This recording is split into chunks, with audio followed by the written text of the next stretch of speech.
Tuning Review, print speaking to the blind, celebrating 40 years of audio newspaper production.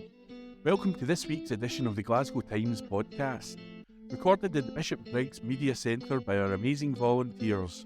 You can get in touch with us via Facebook, Twitter or Instagram using @QNReview, that is @ CUEANDREVIEW. You can also contact us directly by emailing information@tunreview.com, that is INFORMATION@CUEANDREVIEW.com, or by calling 0141 772 3976, that's 0141 772 3976. From Glasgow Evening Times, Wednesday, the 22nd of February, 2023. From the news section. Glasgow restaurant UNALOME shortlisted for Restaurant of the Year by Rebecca Newlands. A Glasgow restaurant has been shortlisted as Restaurant of the Year. UNALOME, which is one of the only two city restaurants to have a Michelin star alongside Calais Bray, is a finalist in the category at the up-and-coming Scottish Excellence Awards. The Finiston Eatery is the first solo venture by award-winning chef Graham Chevers, opening in June 2021 before officially presented with a star in July 2022. Michelin lauded the European and Japanese influenced cuisine for its boldness and sophistication in cooking and said UNALOME is worth a visit for the full tasting menu and the thoughtfully considered wine pairings. Other restaurants nominated in the category are Isel in Edinburgh, Har Restaurant with Rooms in St Andrews, Edenbane Lodge on the Isle of Skye, and the Station Road at the Lovett in Fort Augustus.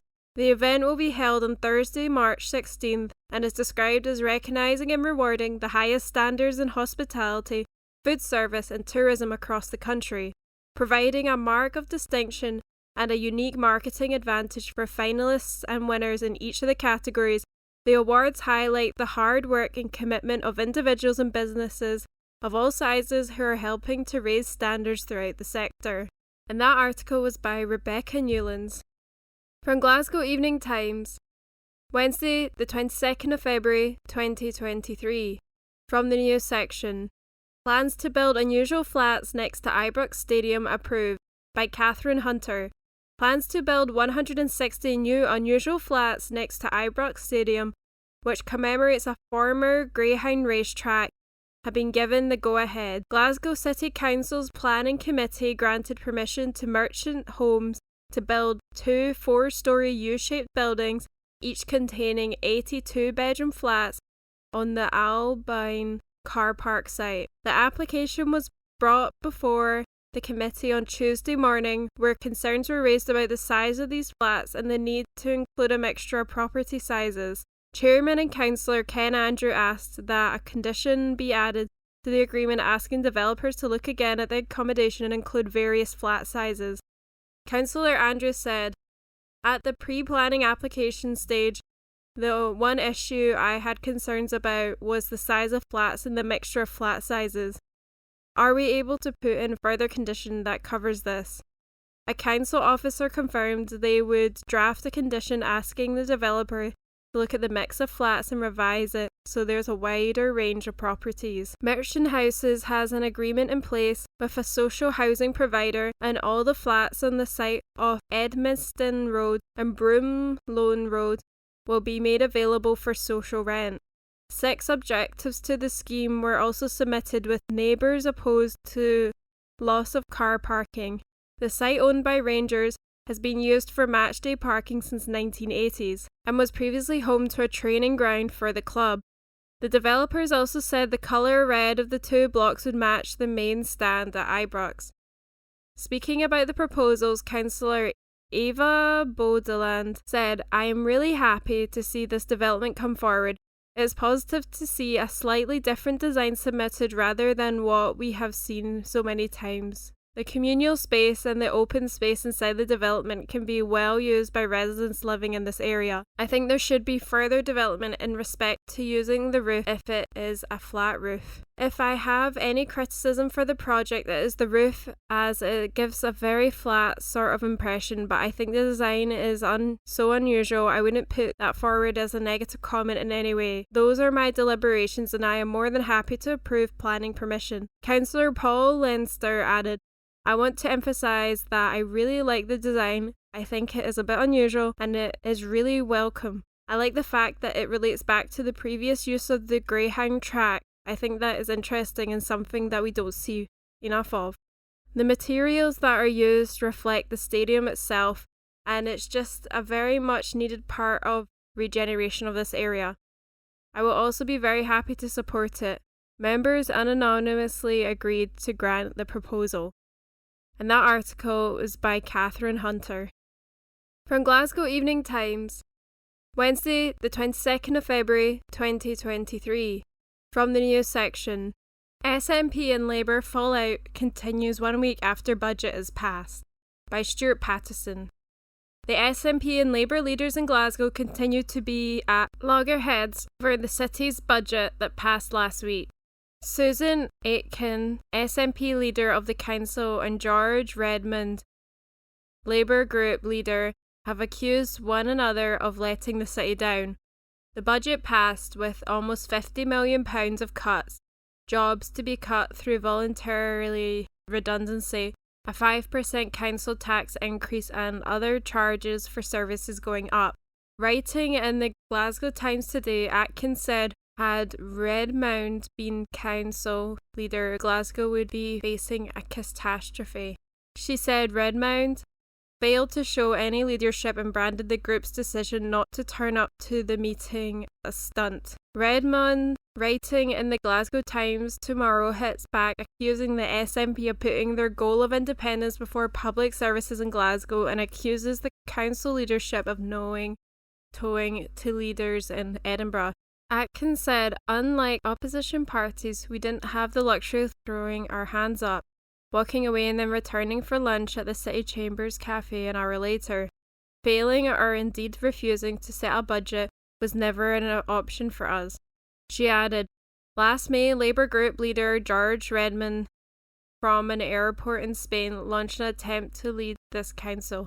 Yet the first time he's called upon to show any kind of real leadership, he's nowhere to be seen. Had Councillor Redmond pulled a stunt as council leader like he did last week and refused to take part in the budget, it would have been catastrophic for Glasgow.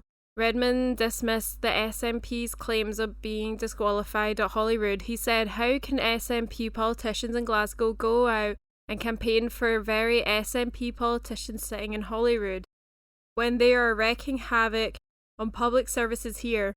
If SNP councillors in Glasgow believe that their colleagues at Holyrood are failing to listen to them, then how can they continue to support them? He added, the truth is that the quality of public services here in Glasgow is subservient to their mission of independence. No matter how bad it gets, no matter what new charges have to be introduced or who suffers as a result of cuts, SNP politicians will never truly break ranks because of the goal of independence is worth all this suffering.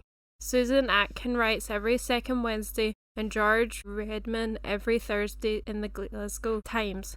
And this article was by Stuart Patterson. From the Glasgow Times, Wednesday the 22nd of February 2023. From the lifestyle section, Coronation Street star robbed by Glasgow man in terrifying armed raid, by Henry Vaughan. Dynasty star Stephanie Beecham has said she no longer feels safe in her cottage and has struggled to learn her lines after being threatened by a 2-foot metal bar in a terrifying armed raid.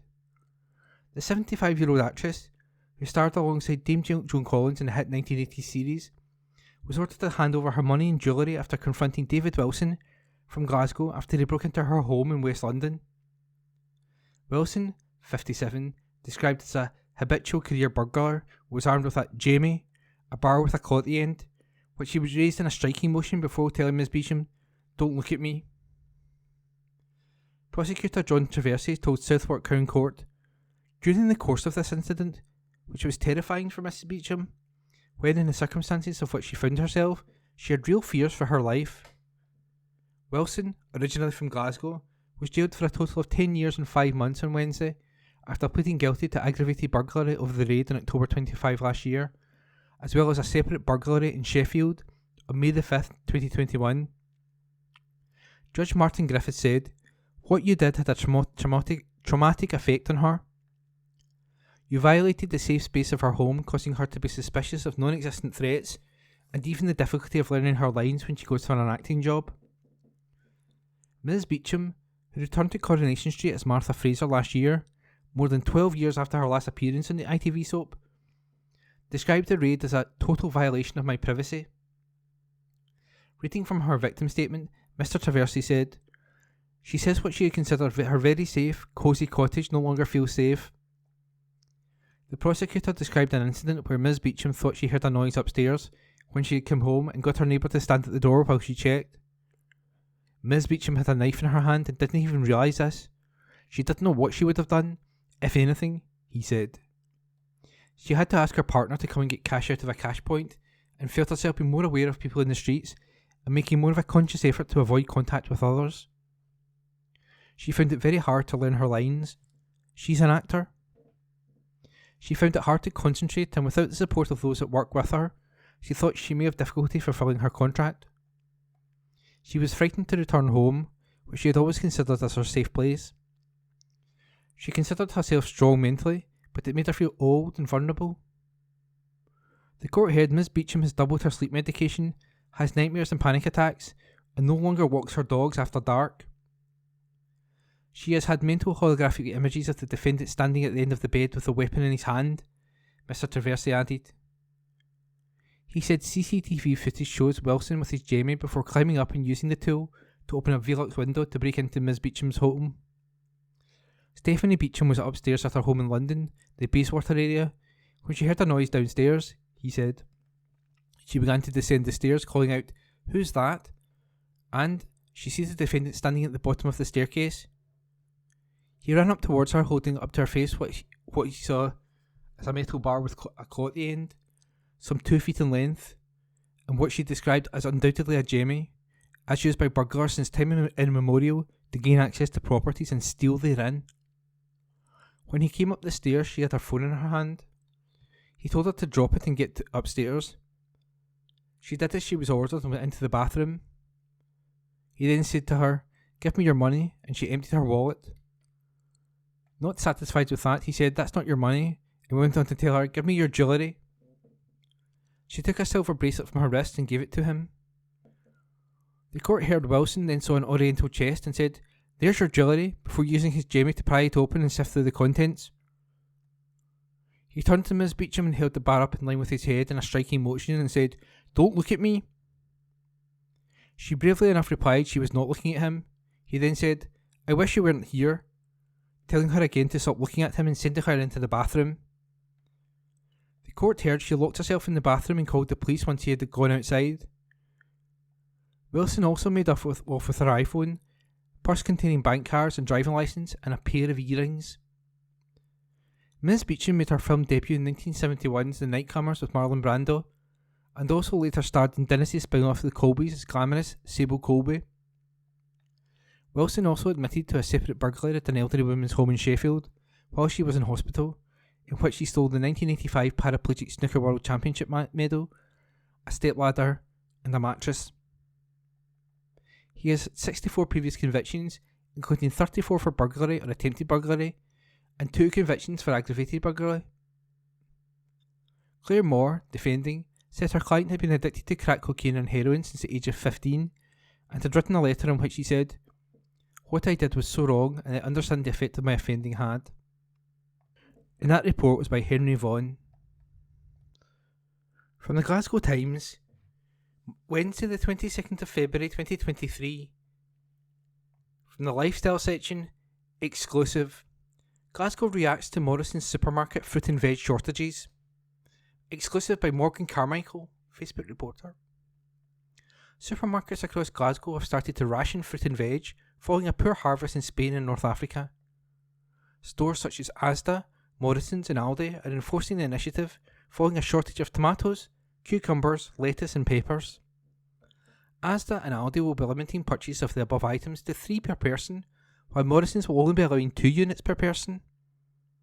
With the shortages in rations set to last for several weeks, we took to the streets of Glasgow to find out the public's thoughts. Heidi McLean, 48, from Springburn said, "I'm worried about it in the long term. It's concerning, especially for families in need, or if you've got a lot of children, or even people that have low immune systems that need to eat healthily. As well, if you have a lack of money, veg is a lot cheaper than most things and can make a vegetable soup and things like that. So not having that is worrying." Alan Ferguson, 39, from Hindland, also finds the shortage quite concerning. He said, "It's a bit of a pain looking for fresh fruit and veg. It's not just people you have to worry about in this, but also pets. My daughter has guinea pigs, and we had to go on a bit of a trek last night to get salad bags because all the shops were out. I'm a little bit worried, but I'm sure it will pass eventually." However, Kirsty Rizzo worries the issue might become frustrating. The 33-year-old from Alexander Parade said, "I'm not very concerned at this moment in time. But I guess if we can't get what we want week on week, then it will start to become frustrating more than anything else. Since COVID, I think we just have to live differently though, and I've gotten used to just making do with what we have. However, some Glaswegians do not think the shortages will have a big impact." Joe McCarthy, 78, from the Gallowgate area said, "I'm not worried about the shortages and restrictions. Things like cucumbers can't exactly be frozen and kept. Plus, when I went into Morrison's just there, I didn't see a shortage." Natalie Nyanviana, 44, from Dalmarnock said, "I'm not worried about the shortage in the supermarkets, as I usually get my produce elsewhere, like Lidl. I think there are still a lot of options in this. There's frozen fruit and veg, and there are other shops, so I'm not really concerned." Aside from the public, some East End businesses have been somewhat differently affected by the shortage. Cameron Beck, duty manager at the Palais, said, "I was doing my shopping last night and they had no cucumbers or tomatoes. In the restaurant though, we haven't faced many shortages. We're seeing a much worse quality though, which might be coming from the shortage." The Fork and Knife Cafe also added that they've been okay, but that tomatoes have been a bit harder to get a hold of recently. However, the cafe is still able to get a hold of them. A lot of cafes and restaurants, however, have not yet been hit by the shortage. Both Cool Counter and Coy's Cafe, for example, stated they were okay so far. And that report was by Morgan Carmichael. From the Glasgow Times, Wednesday the 22nd of February 2023, from the comments section, George Redmond, "To the SNP, independence is worth all this suffering." By Labour Party councillor in the Colton ward, George Redmond. Last week, the SNP set their budget for Glasgow. Amidst the hand-wringing and the protests, they were not happy with the settlement given to local government. There was no effort to fundamentally challenge the absurdity of the entire situation. How can SNP politicians in Glasgow go out and campaign for the very SNP politicians sitting in Holyrood when they're wreaking havoc on public services here? If SNP councillors in Glasgow believe that their colleagues at Holyrood are failing to listen to them, then how can they continue to support them?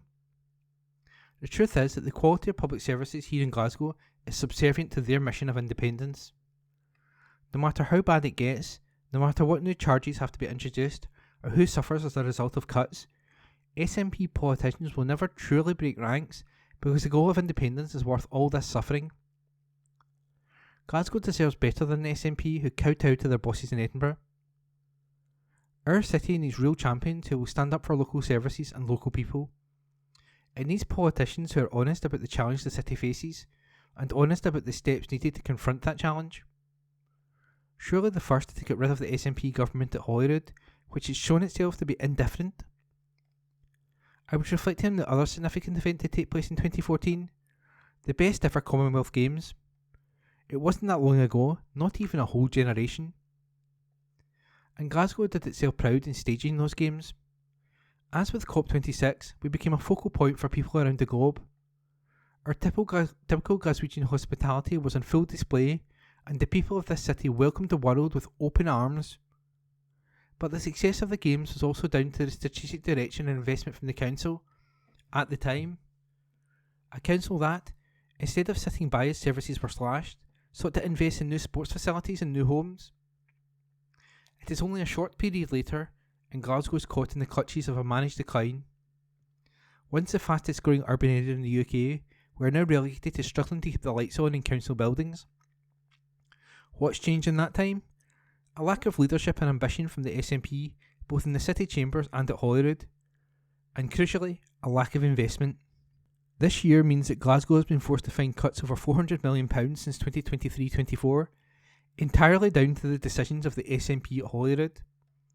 That's £400 million of services that are forever lost. Opportunities for our young people that will never be realised. Opportunities to prevent illness and disease that will be foregone. Some 400 million opportunities to make Glasgow a better, fairer, cleaner and greener place to live and work. Gone. This year, Glasgow Labour decided that enough is enough. The Scottish Government has attacked Glasgow for far too long. Now is the time for Glasgow's politicians to stand up and be counted. And that was an opinion piece by George Redmond, Labour Party councillor in the Colton ward. The Glasgow Times, on Thursday the 23rd of February 2023. Drugged up man brutally attacked girl, 4 in Paisley. This article is attributed to the Court Reporter and it is read by me, Corey. A drugged up thug brutally attacked a 4-year-old girl. Sean Lochray left the child with life-threatening injuries at a property in Paisley between October 28th and 29th, 2022. The 33-year-old suffocated the girl and left her almost naked on the floor. Lochray pleaded guilty today at High Court in Glasgow to assaulting the girl, to her severe injury, and to the danger of her life. He made a video call to his father's partner at 3 p.m. that day, where the girl appeared well and uninjured. Lochray later called police at 3:15 a.m, saying there was a naked female lying on his floor who he was unfamiliar with. He stated to the call handler that it could be the 4-year-old girl. It was noted that Lochray was slurring his words and rambling.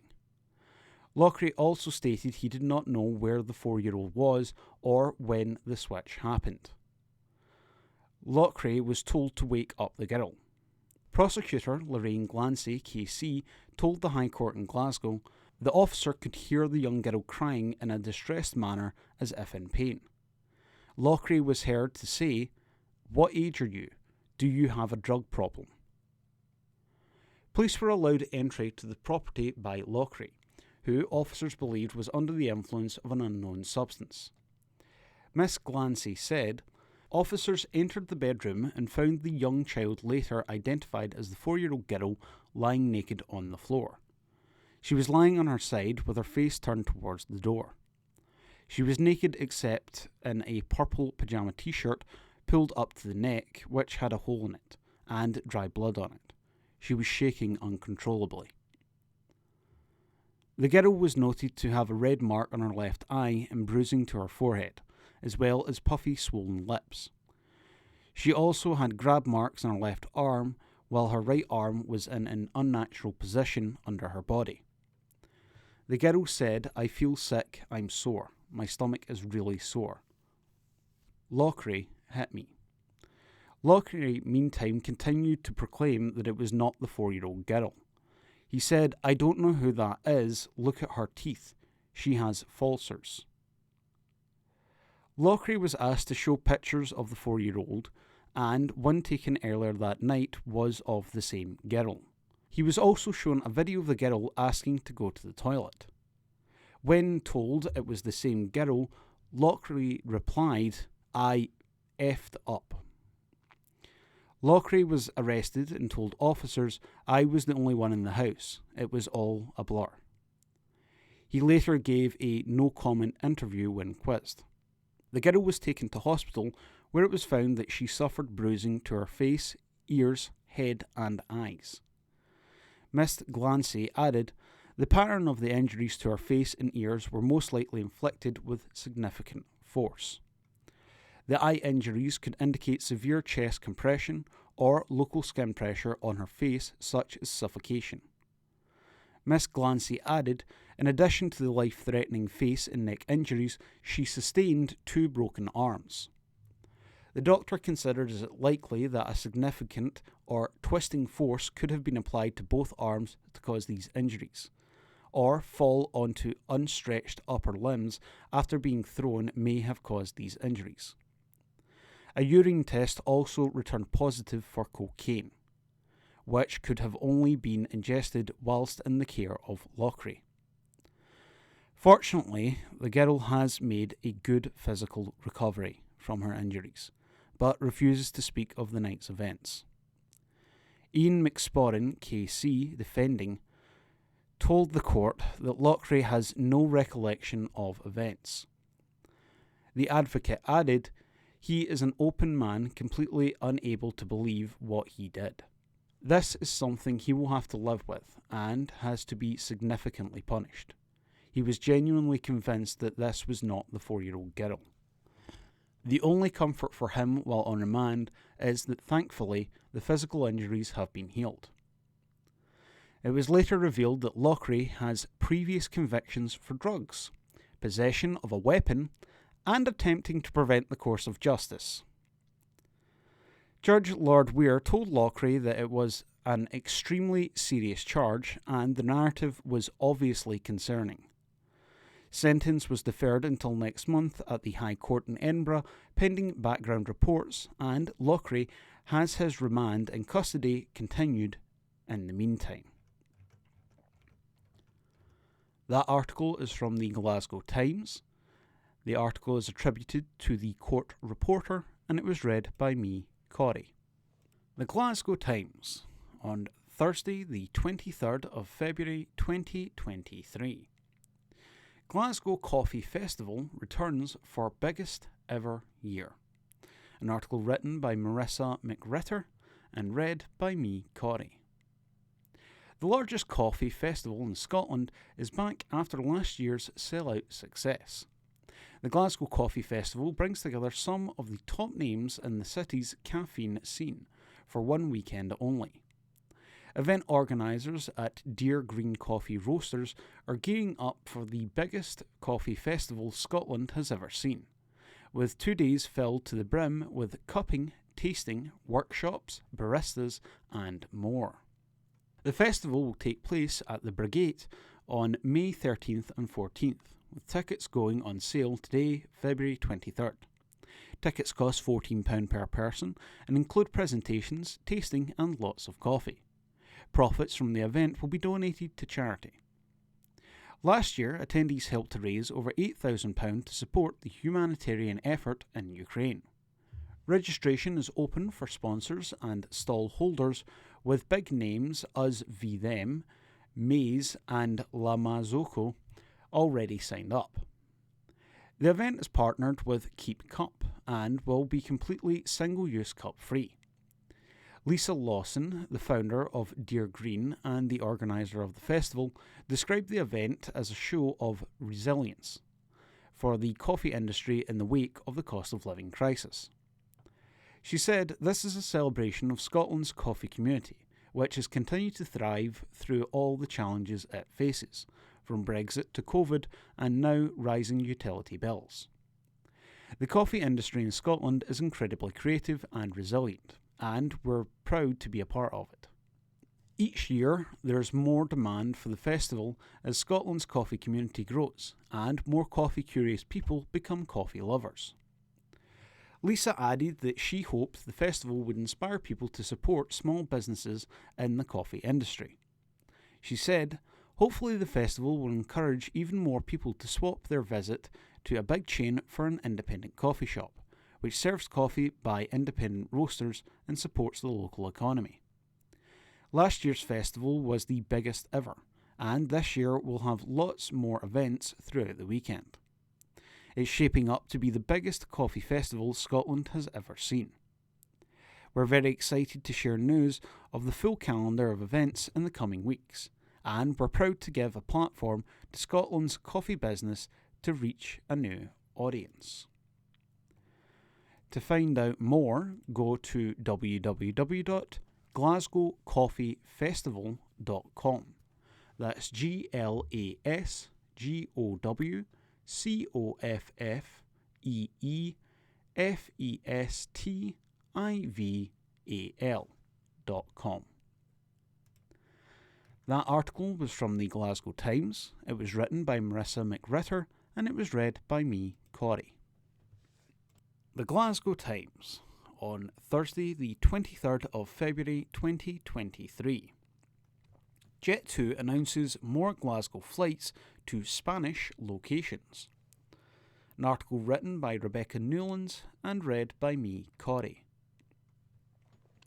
A holiday company has added more Glasgow flights to the 3 popular Spanish destinations ahead of the summer.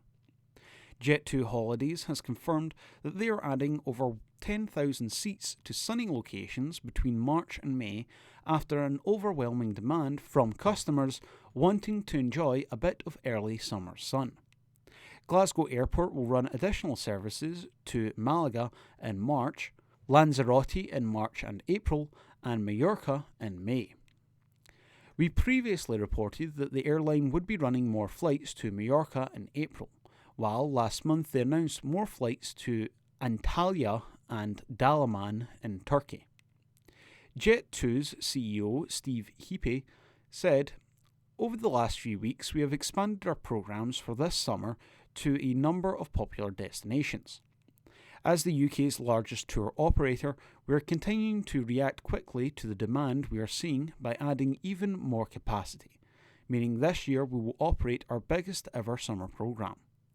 We are seeing customers and independent travel agents flocking to book holidays for the early summer season, and are delighted to be offering more choice and flexibility when it comes to booking award-winning flights and holidays. We are looking forward to a busy and successful summer season, and are confident that these new services will be extremely popular as customers look to book in some early summer sun. For further information, please visit www.jet2.com, which is JET and then the number 2.com, or www.jet2holidays.com. Again, that's GET, then the number 2, then HOLIDAYS.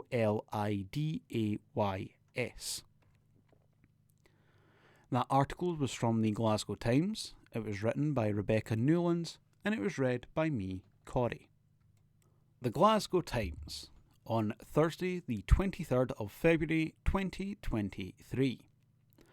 Safety measure at Glasgow train stations to be installed sooner. An article written by Lauren Brownlee and read by me, Corey. Plans to install tactile paving at all railway stations in Scotland within the next year have been welcomed by a sight loss charity. Blind man Michael Tornow, 41, accidentally fell from the platform edge at Belgrove Station in Glasgow last April and was rescued by fellow passengers just minutes before a train arrived.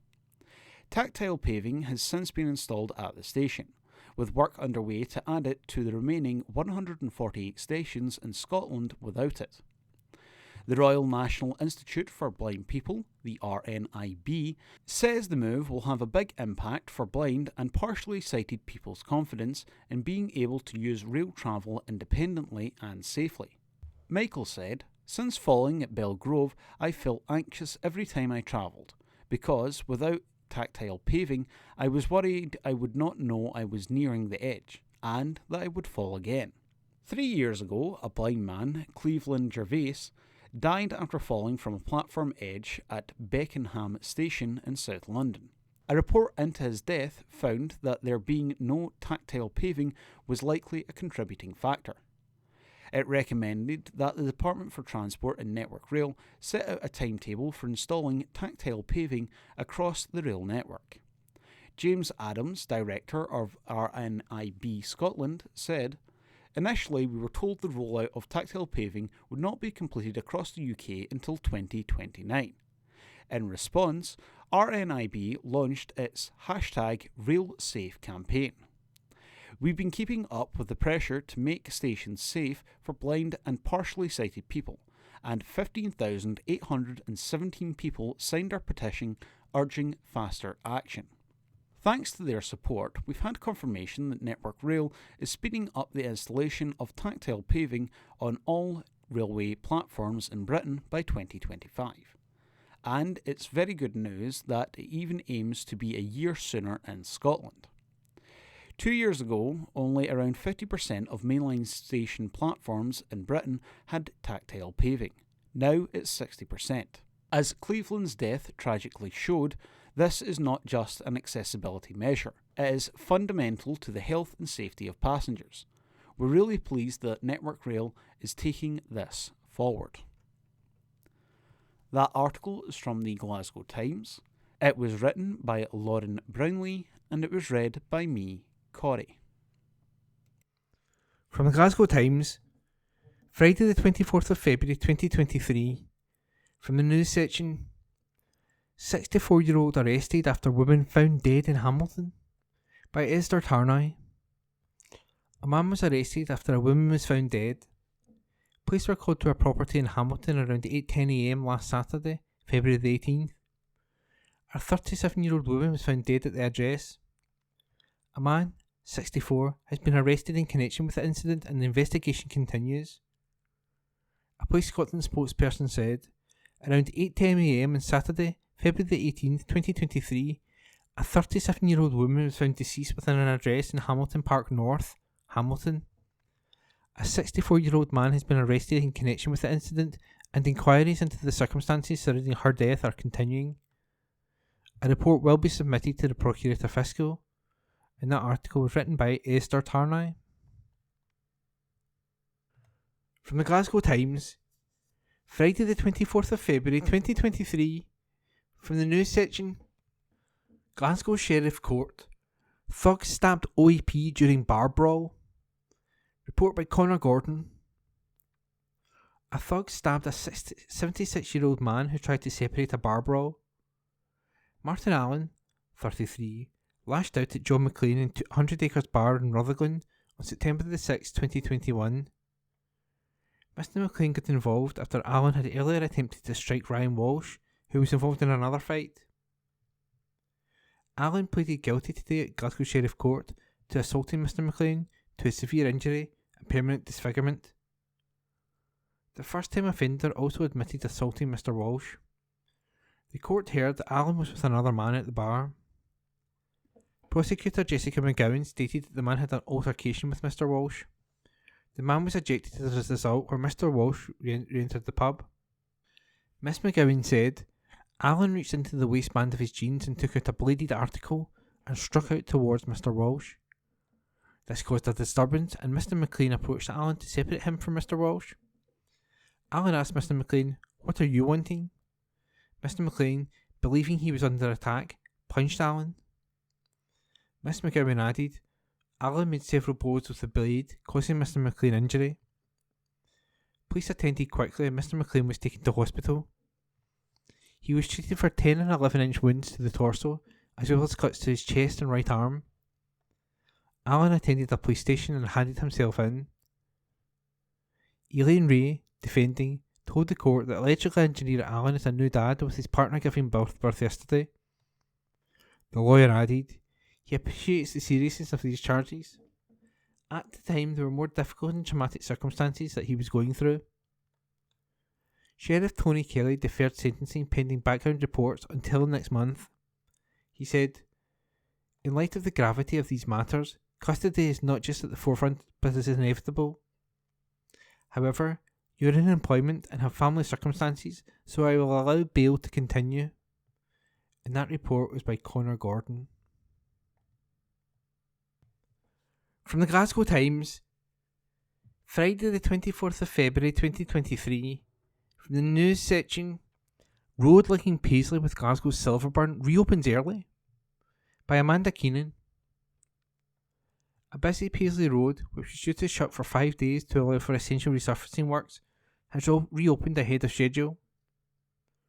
Motorists have been warned to avoid the eastbound carriageway of Hurlet Road from Grimston Road to Glasgow Road from Monday until tomorrow, as work was done to repair the rutted surface and fill potholes. The route is used by shoppers from Paisley and Barrhead to get to Silverburn, who got a surprise today as the restrictions were lifted ahead of time. Alternative routes along Paisley Road, Barrhead, Cross Arthurley Street, Main Street and Glasgow Road were put in place for the early part of next week, but these have also now been cleared. One driver said, "It is good news this is the key route, especially for people looking to go from Paisley to the shopping centre. It is good news this is back in action before the weekend." And that report was by Amanda Keenan. From the Glasgow Times, Friday the 24th of February 2023, from the news section, Rod Stewart would like to pay for Glasgow hospital patient scans. Article by PA Media. Sir Rod Stewart said he wants to pay for a day of scans for Glasgow patients to help cut waiting lists. This comes as he did the same thing at Princess Alexandra Hospital in Harlow, Essex today. Arriving in a white Rolls Royce on a drizzly February day, the 78-year-old star said, "Hi everyone," as he climbed from the car outside. The singer-songwriter last month called a live phone-in segment on Sky News and offered to pay for people to have hospital scans, having just returned from a scan himself. Wearing a cream roll-neck jumper, knee-length coat, black trousers and dark blue trainers, he shook hands with a series of NHS staff outside a mobile MRI scanning unit and posed for photographs. He joked, "Let's all have a sing-song," and signed his autograph for a fan before speaking to reporters. Sir Rod's donation is covering a day of scans for patients, which have been carried out at private healthcare firm and in-house mobile MRI scanning unit, which is currently positioned at the hospital site. Explaining how he came to pay for a day of scans to his local hospital, Sir Rod said, "I had just come from my scan in a private clinic near Harley Street. I walked in and I said, 'I'm terribly sorry I'm half an hour late.' They said, 'Don't worry, there's hardly anybody in here today.' There were 8 people with hardly anything to do. Then I thought, this is a terrible injustice, so here we are." He said he was not here to talk about politics, please, because otherwise it overshadows what we're trying to do. Sir Rod, who has had 6 number 1 hits in UK charts, said he would like to pay for scans elsewhere too. "If this is a big success, which I think it will be, I'd like to do it in Belfast, Dublin, Edinburgh, Glasgow, Manchester, and just keep it going and hope some other people will follow me," he said. "Because I want to prove I'm not all mouth and trousers, and that's why I'm here to prove that I followed it through with it. Okay, folks?" He added, "There must be enough money in the coffers to pay up for these nurses. Only 2 years ago we were clapping, and now..." Bless them, they work so hard, salt of the earth. Pressed on the state of the NHS, the pop star said, "We've got to sort this out, really. We're in dire straits. If I'm going to get political, I think we should send Ukrainian F-16s. It's up to you, Prime Minister. I've been supporting them for years, Ukrainians. On stage I have the flag, and I wear a blue and yellow suit and do a song dedicated to them. I feel very strongly about it. If the Ukrainians lose, it is the end of civilization as we know it. It's all over." After speaking to reporters, Sir Rod climbed the steps to the mobile MRI scanning unit, which was positioned outside the hospital, and waited behind the exit door to surprise a patient. As patient Omari Ryan went to leave the unit, the forever young singer said, behind the door, and moved his hand into sight for a handshake. Sir Rod then posted selfies with 36-year-old Mr. Ryan, who had travelled from London for a routine left knee scan. The star said, "So this is my first customer. All good, pal? You take care of yourself. Stay healthy. All right, mate." To laughter from the gathered crowd, he added, "And I have a new CD coming out in 5 weeks." Mr. Ryan said afterward, "It was a dream come true." Stephanie Lawton, Chief Operating Officer at the Princess Alexandra Hospital, said Sir Rod paid for a day of scans at the hospital, which would help reduce their waiting list by around 10%, or around 20 patients. "Rod's a local resident. We're his local hospital. We're really delighted to be working with him and his team for the benefit of patients and doing everything we can to reduce the waiting lists, she said. Ms Lawton added, "It would be fantastic if you continue to work with us. We've got a charity. He will be a massive supporter for the organisation. We would be delighted if he wanted to continue the links." And that was a report by PA Media. Glasgow Times News on Monday the 27th of February. Energy price cap lowered, but bills still expected to rise. An article written by Sarah Campbell and Josie Clark. Ofgem is lowering its energy price cap, the amount suppliers are able to charge, from the current £4,279 per year to £3,280 for the average household, effective from April the 1st, it has announced. The regulator said the reduction of almost £1,000 reflects recent falls in wholesale energy prices.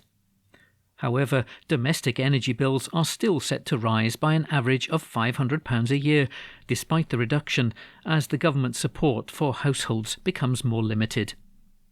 The £3,280 figure indicates how much consumers on their energy supplier's basic tariff would pay if the government's energy price guarantee was not in place. But customers will pay about 20% more on their bills, that's approximately £500, as the government's guarantee scheme becomes less generous from the beginning of April, leading to an average bill of £3,000. When the upcoming end of the £400 energy rebate scheme, paid in 6 instalments of £66 and £67 a month, is factored in, the energy cost for households will increase even more. Ofgem Chief Executive Jonathan Brearley said, "Although wholesale prices have fallen, the price cap has not yet fallen below the planned level of the energy price guarantee. This means that on current policy, bills will rise again in April. I know that for many households this news will be deeply concerning." However, today's announcement reflects the fundamental shift in the cost of wholesale energy for the first time since the gas crisis began. And while it won't make an immediate difference to consumers, it's a sign that some of the immense pressure we've seen in the energy markets over the last 18 months may be starting to ease.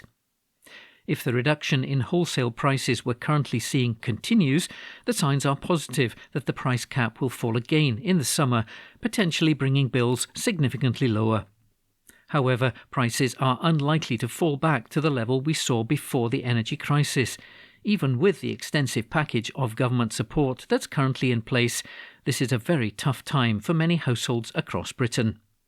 Where people are struggling, we urge them to contact their supplier to make sure they're getting all the help and support they're entitled to.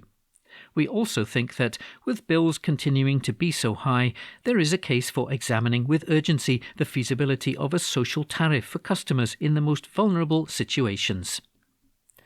An article written by Sarah Campbell and Josie Clark. Glasgow Times News on Monday the 27th of February. Glasgow police respond to fan disorder after the Celtic vs Rangers match. An article written by Tom Torrance. Glasgow's top police officer has issued a response to alleged incidents that took place before and after the Celtic vs Rangers game. We earlier reported that football fans had been seen clashing outside Hampden Park before the teams faced each other in the Viaplay Cup final yesterday afternoon. Later, police were seen gathering outside a bus on Victoria Road in the city's south side, attending a disturbance.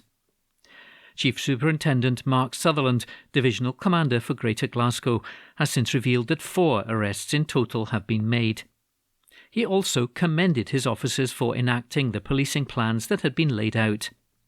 He said, prior to today's match, supporters of both clubs had been granted pre-arranged access to Hampden Park by the stadium operators to set up displays, with Celtic on Saturday, February the 25th, and Rangers on the morning of Sunday, February the 26th. A stewarding and policing plan was in place to support this arrangement. At around 8:50 a.m. on Sunday, February the 26th, during this pre-arranged attendance, a disturbance took place outside the stadium involving supporters from both clubs. I commend the work of our officers who acted swiftly in challenging circumstances to prevent escalation and disperse those intent on disorder. No arrests could be made at the time, and we'll now be investigating the circumstances. I would expect the football authorities and both clubs will do likewise and take appropriate action. After the match, police intervened or responded to a small number of incidents, including on Victoria Road, which were quickly resolved. Only 4 arrests were made for disorder-related offences and assault, and I'd like to thank the vast majority of supporters in attendance. Our policing operation continues this evening with a proportionate plan to keep people safe. An article written by Tom Torrance. Glasgow Times News on Monday the 27th of February. Man threatened to shoot driver in a city carjacking. An exclusive article written by Connor Gordon. A man threatened to shoot a driver with a gun in a carjacking. George Robertson, who's 34, and co-accused Alexander Williamson, who's 39, pounced on Fahid Arshad outside a property in Thornley Bank on October the 20th, 2021. The city's sheriff court heard the pair initially approached his vehicle and argued with the driver. Mr. Robertson put his arm through the open window and removed the car keys from the ignition. He told Mr. Arshad, "I'll kill you." Both men entered the Vauxhall Astra, with Mr. Robertson shoving Mr. Arshad into the passenger seat. Mr. Robertson attempted to start the car without success. He then stated to the victim, "I've got a gun. I'm going to kill you." Mr. Arshad told the pair to take whatever they wanted before they left the car with the keys, watch and a black rucksack. Prosecutor Emma Baker said, Mr. Robertson told Mr. Arshad to get out, and should he look back, he would be shot. A witness contacted the police, who later arrested both men. Officers recovered a rucksack of toiletries, but the watch and keys were not found. Miss Baker stated that the loss was £100. Both men pleaded guilty to assault and robbery this week. Graham Mann, defending Mr. Williamson, said, "My client was well known, and it's my understanding there was some arrangement with a transaction. The victim was on the other side." There came a point where there was apprehension that the victim was not going to honour his side of the bargain. Money was coming from my client and the co-accused, and the goods were being provided from the other end. The dynamic shifted at that point, and a spontaneous decision was taken. It was inappropriate, and there was no thought put into what they were doing. It was empty threats. Sentence was deferred pending background reports until next month by Sheriff Matthew Jackson, KC, who continued both men's bail meantime. An exclusive article written by Connor Gordon. Glasgow Times on Monday the 27th of February. Opinion. Glasgow can't take more savage SNP cuts. The Tory View. A column written by Thomas Kerr. This week, Glaswegians have been digesting what the Glasgow SNP budget will mean for them, their families and our local communities. The budget settlement we were given by the Scottish Government was the worst on record for Glasgow. It left councillors with around £60 million worth of cuts to make, plus an additional £40 million on health and social care cuts. That's the worst situation our city has ever faced since devolution, and on top of £500 million being slashed from our budget over the past decade. As I've said numerous times in this column, these cuts are against a backdrop of record funding from the UK Government. The Scottish Government has never had so much money at its disposal, yet our communities continue to face brutal cuts. So, what does the SNP budget mean for you? The headline figure, quite rightly, was a 5% increase in council tax. To me, that decision alone shows just how out of touch SNP councillors are with the ordinary public. We all know that times are tough, and at a time when Glaswegians are choosing between heating and eating, this SNP council is raising bills. It's completely backwards. But that isn't the worst part. We've all learnt more about mental health over the past few years with the pandemic, and no one has felt it more than our young people. So what on earth were SNP councillors thinking when they cut the funding to psychological services in our schools? That's part of £4 million worth of cuts to our schools. In fact, in every service department we're looking at cuts. Take Glasgow Life. There will now be charges for certain facilities alongside changes to leisure centre opening hours. But the most shameful decision in this area was the forced closure of every health suite in the city. For some readers, this may sound like a luxury, but for my constituents, it's a lifeline. Elderly residents, people with disabilities, and those who struggle with arthritis use the suite to help ease pain. Yet now, if you stay in the city, you'll have to use a private gym to access these facilities. You'd think that after spending over £17 million on extending and the renovation of Toll Cross Leisure Centre, that would at least remain open. Yet the SNP is rushing ahead with this closure. That's why, as the local councillor for Shettleston, I've launched my campaign to retain our health suite for local residents. If international athletes can use it during the Commonwealth Games, why can't the people of Shettleston, whose council tax paid for it? Then you have the new garden waste charge, which may not seem a big issue for many people, but for elderly residents who have already lost the garden maintenance programme, this is yet another charge for many who can't afford it. Is it any wonder opposition councillors refuse to back these brutal cuts on our citizens? It's time for Glasgow to unite in one voice to say enough is enough. Our city can't take any more savage SNP cuts. Whoever wins the keys to the SNP circus in a few weeks, they'll have an almighty mess to clean up after the years of contempt Nicola Sturgeon has left our local authorities. Unfortunately for Glaswegians, I don't think Humza Yousaf or Kate Forbes will change course. They'll continue with Nicola Sturgeon's nationalist nightmare. All three candidates have said their priority is another referendum, not tackling the cost of living or growing the economy. Scotland deserves better. So while the SNP rip each other apart in their civil war for Bute House, Douglas Ross and the Scottish Conservatives are offering a real alternative. We're focused on the people's priorities and will continue to do that all the way until 2026, when we can replace this useless SNP government with a positive, outwards-looking Scottish Conservative government focused on change. A column written by Thomas Kerr. Glasgow Times, on Monday the 27th of February. Opinion: Stop failing patients when it comes to human rights. A column written by Mike Daly. A friend and colleague was recently admitted to a Glasgow hospital for treatment over a few days. The NHS Scotland staff were brilliant and the procedure was successful.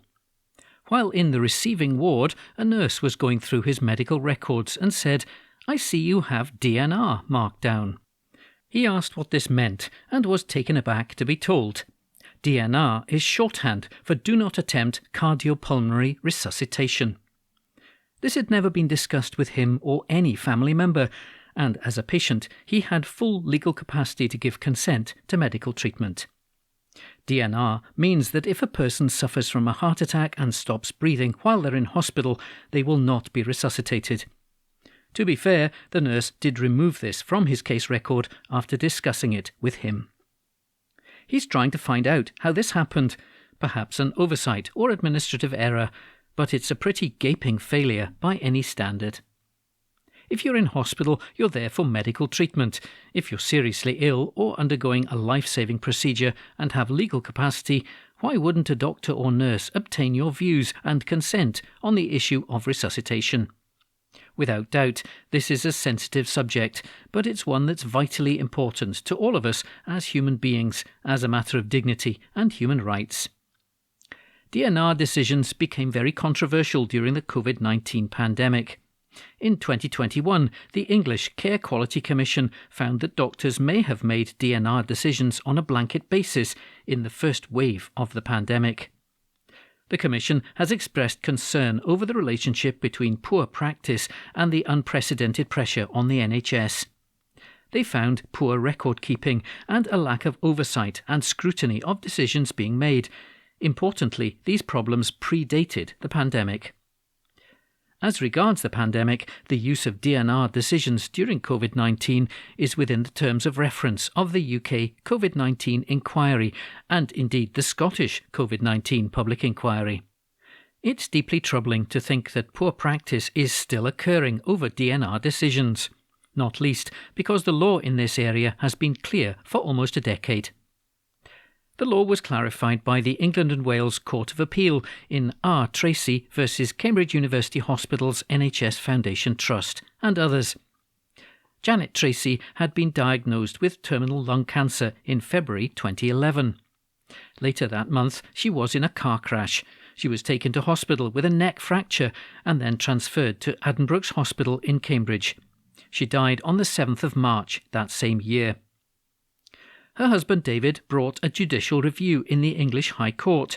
He sought to clarify whether there was a legal duty to inform patients with capacity, whether a DNR had been placed on their record, and whether they had any right to be consulted about it.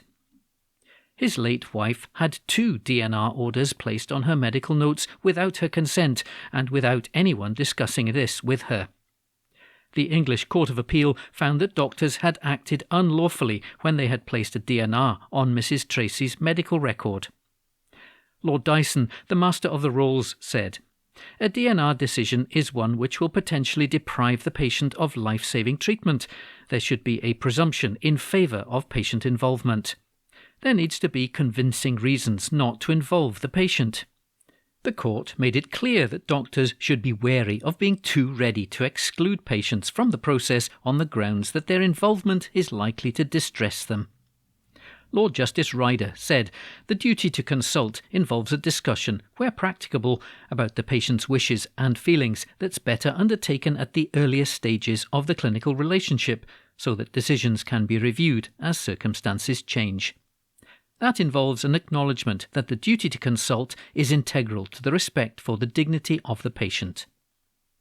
The Tracy case was followed by Winspear v City Hospitals Sunderland NHS Foundation Trust. A young man with cerebral palsy had been admitted to hospital with a chest infection, and a DNR notice was placed on his record without any consultation with his mother and carer. The young man did not have legal capacity to consent to a DNR, but the court found that the hospital ought to have consulted with his carer.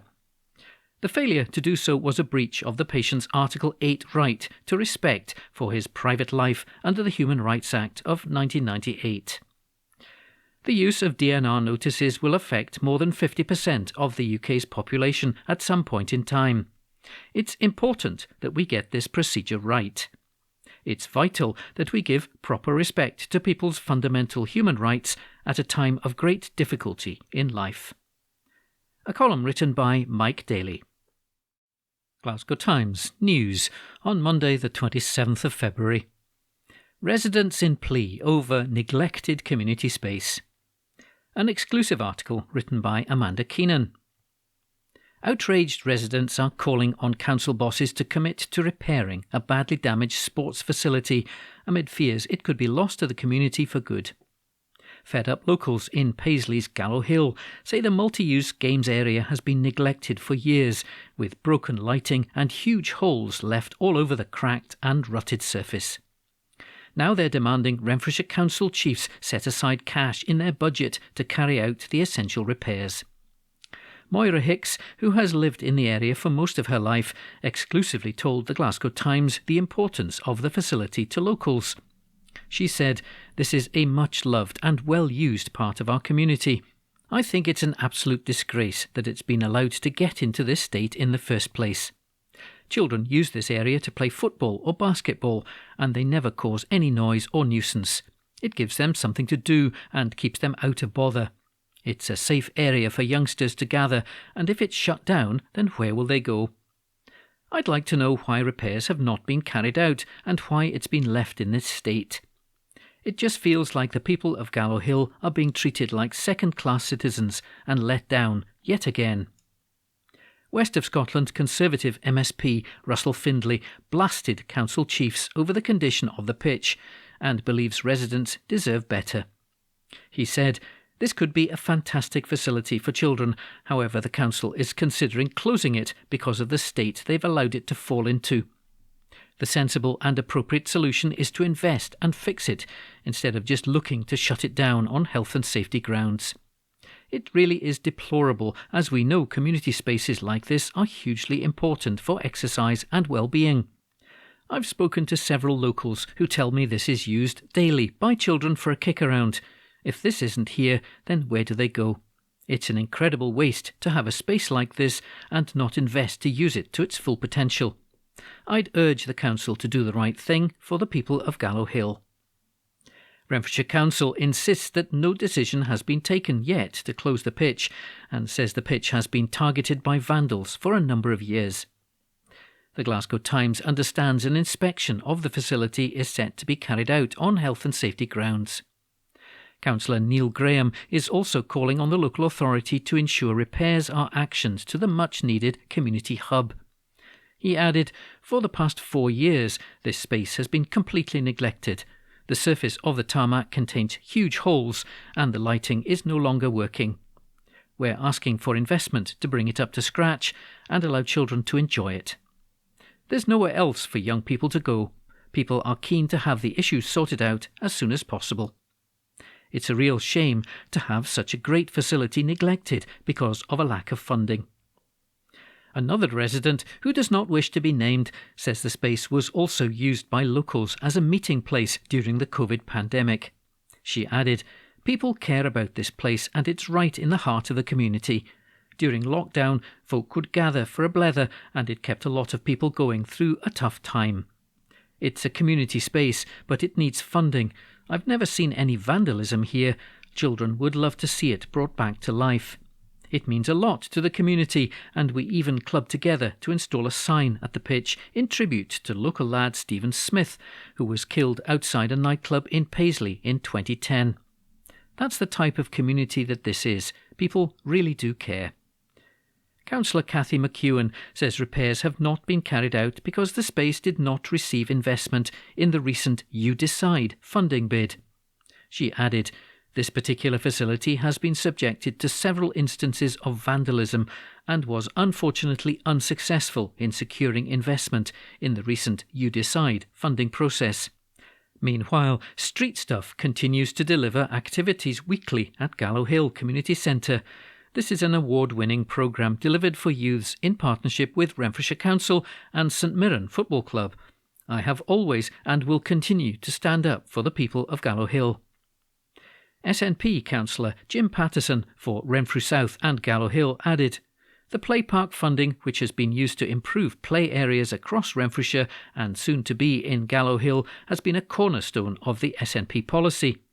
Councillor McEwen and I have already discussed this particular park with the relevant council officers and look forward to seeing investment in the next phase of the SNP's ongoing commitment to improving play parks and green spaces."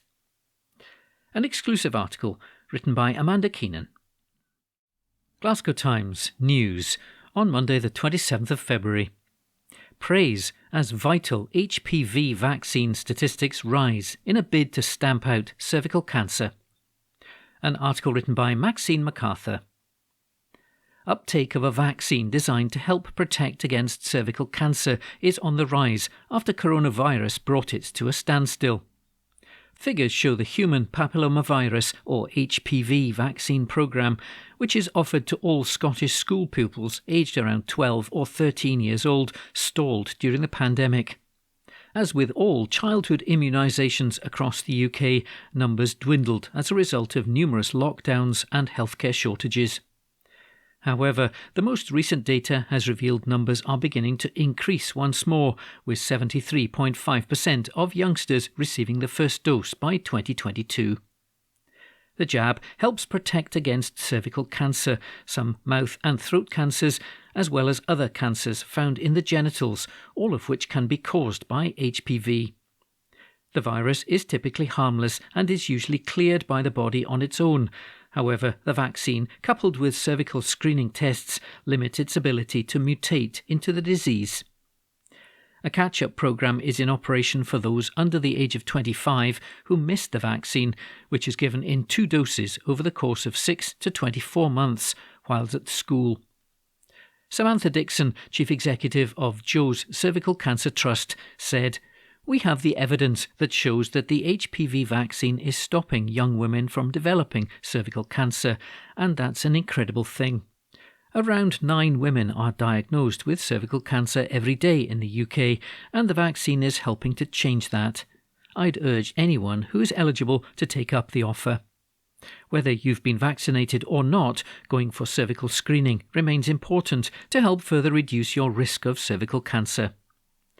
A study published in The Lancet in 2021 found that cervical cancer rates were 87% lower in young women who have been eligible for HPV vaccination when they were aged 12 to 13 years, compared to similar young women born a few years earlier who had not been offered vaccination, clearly showing the programme is preventing cervical cancers. Overall, the study estimated that the HPV programme had prevented about 450 cancers and 17,200 pre-cancers up to mid-2019. Despite the benefits, uptake remains well below pre-pandemic levels. In 2022, 77.5% of young girls received their first jab, compared with 85.1% in 2018-2019. UK Minister for Women's Health Maria Caulfield said, "As a nurse who's worked on cancer units, I've seen firsthand the importance of HPV vaccination in saving countless lives by preventing cervical cancer. We're improving the cervical cancer screening process, including opening up 24/7 laboratory screening and expanding the location options available so people can get their tests easier and results faster. I encourage all 12 and 13-year-olds who are offered this vaccine to take it. It could save your life." An article written by Maxine MacArthur. Glasgow Times News on Monday the 27th of February. School celebrates 50th anniversary. An exclusive article written by Morgan Carmichael. A Glasgow school has celebrated a landmark birthday. St Mungo's primary school and nursery class based in Townhead celebrated 50 years in business on Friday. The Catholic school, which houses just over 200 pupils, celebrated the landmark in style with a special anniversary mass. Primary 1 to 7 pupils, teachers, parents and family members all attended the event, which saw members of the church, including Archbishop William Nolan, leading attendees through prayers, gospel and communion. Attendees also took part in singing hymns alongside the three-piece guitar band, and the select group of pupils read out prayers and sections of the Bible. Talking on the day, Mrs Patricia McNulty, head teacher at St Mungo's primary school and nursery class, beamed with joy. She said, "Today was a beautiful celebration. We're a very inclusive school and we come from such a diverse range of backgrounds. So to have this beautiful celebration today is all of what St Mungo's is about. It's about family, community and coming together. It was wonderful to have Archbishop Nolan here today too. It's just felt like a really good coming together of the community, especially since we've been so disparate over COVID." After the special Mass, attendees gathered to look at the memorabilia of past pupils and St Mungo's classes. The display included old photographs, awards and sign-in sheets dating back decades. While taking in the 50-year-old history, attendees were also offered free sandwiches and pastries, as well as tea, coffee and juice. Alongside some key figures at the event, Douglas Hutchison, the Director of Education, was also in attendance. Speaking to the Glasgow Times, he said, "It's excellent to be here. It's so great and it's such a landmark for the school, but it's also a great celebration of everything the school has achieved up to now. This is a real promise for the future as well. This school is filled with a great group of children, a great team of staff and a real sense of community. It's a joy to be here." Speaking on St Mungo's future, Mrs McNulty added, "I'm so proud to lead this school and we're very excited about the future of St Mungo's. Our role is increasing this year and we're delighted to welcome so many new children, and we just hope that we go from strength to strength." St Mungo's primary school and nursery class opened in 1973. The school currently accommodates 206 children and the nursery class accommodates up to 48 children. An exclusive article written by Morgan Carmichael. From the Glasgow Times, Tuesday the 28th of February 2023, from the news section. Exclusive. Figures reveal dozens of homeless people have died in Glasgow hotels. This article is by Stuart Patterson.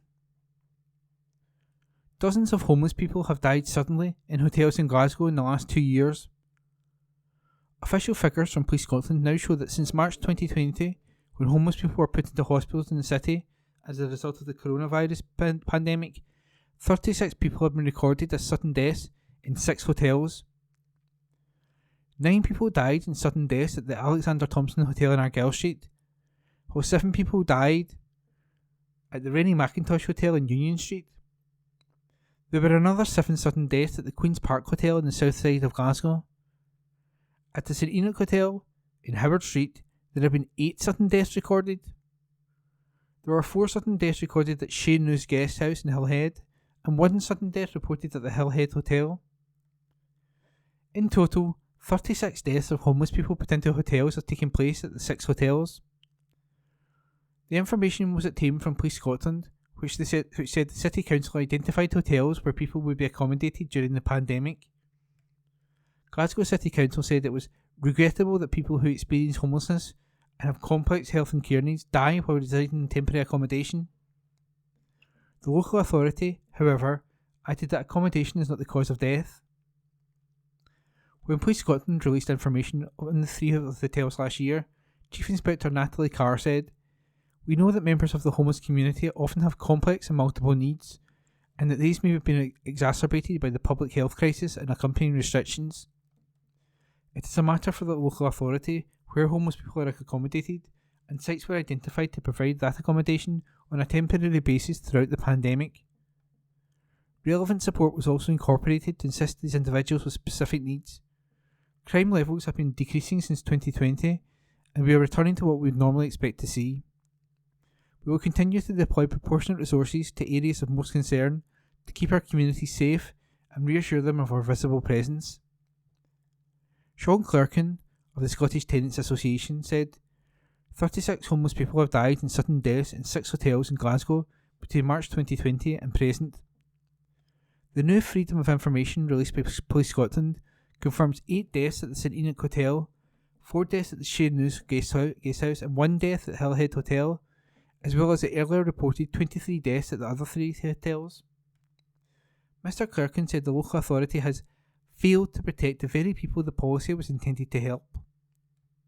He added, "All of these deaths were unnecessary and reflect on the failure of Glasgow City Council failing to protect these vulnerable homeless people who were dumped into this often squalid and unsuitable accommodation, left on their own to fend for themselves. We are calling for a public inquiry into these 36 sudden deaths of the most vulnerable homeless people in Glasgow and demanding the resignation of Councillor Susan Aitken, leader of an administration that failed to protect these men and women and continues to tell untruths that they promised wraparound services in these hotels for homeless people when homeless people confirm being abandoned in these awful places." He said the Scottish Tenants Association intends to hold a short vigil to commemorate their deaths outside the St Enoch Hotel on Tuesday at 11:45am. A council spokesperson said, "It is regrettable that people who experience homelessness and have complex healthcare needs die while residing in a temporary accommodation. However, accommodation is not the cause of death.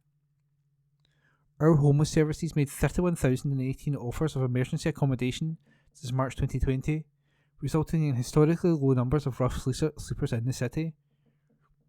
They also ensured support is accessible through our complex needs service and our mental health and third sector partners, who operate on an outreach basis across the city's hotels. Naloxone training has been provided to staff within the hotels, as well as mental health and harm reduction awareness training delivered by our health and social staff. Service users residing in hotels are routinely assessed for eligibility for Housing First, as well as other types of accommodation, and we remain focused on moving people to more settled accommodation. We also have a dedicated team deploying health and social care support to every service user residing in hotels, so they have an up-to-date safeguarding plan, focusing on treatment and care plans, as well as our move-on plans." And that article was an exclusive by Stuart Patterson. From the Glasgow Times, Tuesday the 28th of February 2023, from the news section, fraudsters carried out voucher scam affecting hard-up Glasgow families. Report by Connor Gordon. 2 fraudsters carried out a voucher scam affecting hard-up families. David McSherry, 33, and Susan Patterson, 24, conned victims in Glasgow's Gorbals who believed the pair had actually been helping them. The crooked duo claimed to be employees of a housing organisation. McSherry and Patterson then used personal information to illegally claim £2,400 in benefits. Some of the victims were hit after they were told they had used their voucher allocation as a result of being targeted. Both pleaded guilty at Glasgow Sheriff Court to fraud spanning between January and March 2022. McSherry, of the city's Sandy Hills, who also admitted racially abusing a man, was jailed for 13 months. Sheriff Alan McKay said the fraud was horrific. He added, "It's quite frankly astonishing that you both got together and devised a scheme that removes from the most needy people in our society from the little they get from our government to stave off hunger and poverty. It is absolutely disgraceful and the custodial threshold has been met." Patterson, of the city's Crown Hill, had sentence further deferred until April. A written narrative handed to the sheriff stated that it was Patterson who came up with this scheme. Residents of the Wheatley Group and Glasgow Housing Association in financial trouble could exchange food, gas or electricity vouchers for groceries or cash them in for money. Patterson contacted McSherry to alert him and planned to collect the details of those involved to claim the vouchers for themselves. The pair used personal Facebook accounts to contact claimants, as well as get information on people close to them such as family members. The narrative said they made over 100 calls where they obtained or attempted to obtain vouchers in their own names and that of other people. In this time, and excluding the vouchers that they were entitled to, they managed to fraudulently claim £1,200 each in vouchers. A member of staff was alerted to the con and was passed mobile numbers used for bogus applications. Police rang one of the numbers and it was McSherry who answered, and he stated, "There's a girl called Susan as well." McSherry also passed over Patterson's phone number. She confessed and claimed she was stupid. An investigation carried out found that duped victims believed the approach by both were legitimate. The narrative said, several witnesses who provided them with their details subsequently contacted the Wheatley organisation or housing to apply for vouchers to assist with their financial difficulties. Their applications were denied and they were advised they had received their full allocation. This was due to the actions of the McSherry and Patterson. CCTV was also used to track where they cashed their vouchers using their mobile phones, which included a shop in the city's East End in March 2022.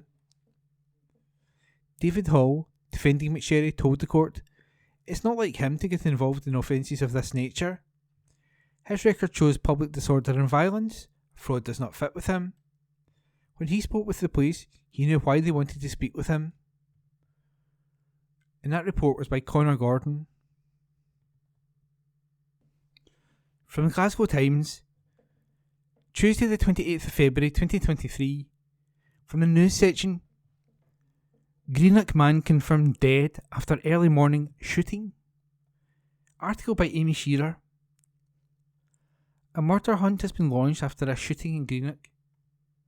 Police have confirmed a 37-year-old man has died after an incident in Larkfield just after 1 a.m. this morning.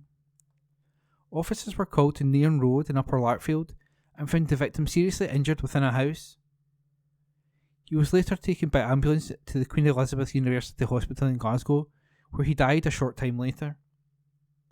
Police Scotland said, around 1:15 a.m. on Tuesday, 20th of February 2023, police were called to a house on Nairn Road, Greenock, where a man was found seriously injured.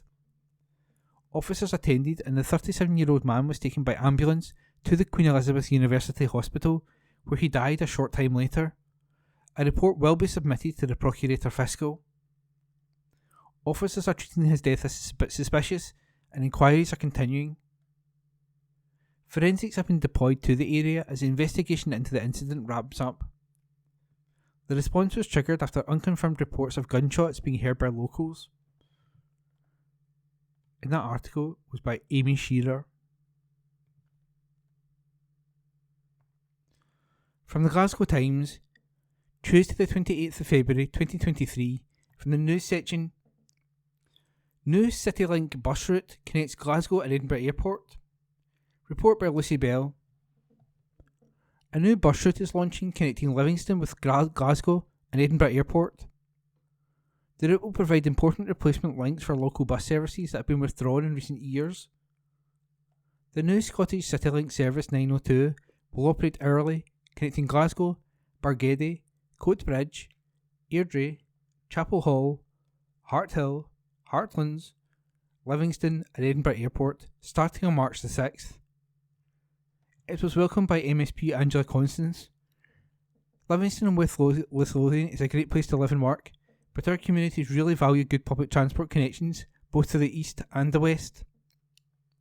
Scottish CityLink Operation Director, Simone Smith, added, "This new route is great news for our customers between Livingston and Mucklands and Glasgow or Edinburgh Airport." The service will operate from 5:15am to 11:05pm, allowing people to get to and from work and the airport. A day return ticket to Glasgow starts at £3.50 from Coatbridge, £4 from Airdrie and £10 from Livingston. The standard under 22 free bus travel will still apply to the service with a valid NEC or Young Scot NEC. And that article was by Lucy Bell. From the Glasgow Times, Tuesday the 28th of February 2023, from the news section, power cut in G12 and G21 areas of Glasgow, Scottish Power confirms. Report by Sarah Campbell. An unexpected power cut has hit a number of areas in Glasgow this morning. Parts of both the G12 and G21 postcodes, including Springburn and Kelvinside, have been left without power since around 7:30am today, with Scottish Power engineers now racing to fix the issue as soon as possible. A spokesperson said, "There is a power cut affecting the G12/G21 postcode area of Glasgow. We had no advance warning of this and first became aware of it at 7:32am. Our next available engineer will attend the site to find and fix the fault as quickly and as safely as possible. We expect your electricity supply to be restored by 10:45am. We apologise for the inconvenience and thank you for your patience." Postcodes affected are G120NX, G120NZ, G120PA, G120PB, G120PD, G120PH, G120PJ, G120PQ, G21 1UU, and G21 1XG. And that article was by Sarah Campbell. That concludes this week's edition of the Glasgow Times podcast. Please remember to subscribe to our channels at Q and Review and to tell your friends about our service.